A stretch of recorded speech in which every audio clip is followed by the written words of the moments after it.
Moving on to the second fight of the main card is a middleweight matchup between Brad Tavares versus Gerald Meerschaert. Brad Tavares, he's a minus 265 favorite versus Meerschaert, a plus 215 dog. Brad Tavares, he's 20-11 of 5 KOs, 2 subs, and 13 decisions. He's 1-4 in his last 5, coming off back-to-back losses against Gregory Rodriguez and Young Ho Park. He's been in the UFC since 2010, and he's got a ton of experience. He's got 15 years of experience in the UFC.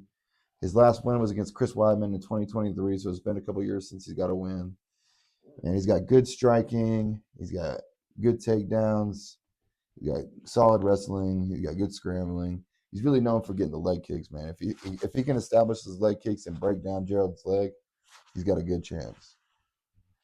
Gerald Meerschaert, he's 37-18 with 6 KOs, 29 subs, and 2 decisions. He's 2-3 in his last 5, coming off a third-round triangle choke loss to Rainer de Ritter. Sorry, I cannot pronounce that name. That was a tough one. He's been in the UFC since 2016. He's got good wins over Bruno Silva, Brian Barberena, and Edmund Shabazian.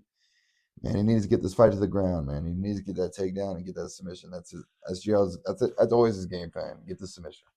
So I don't see Gerald trying to strike with him. So yeah, man, it's a tough one to judge, man. Gerald, man, every time he's the dog, man, he always gets upset. I feel he's freaking made me lose so much money.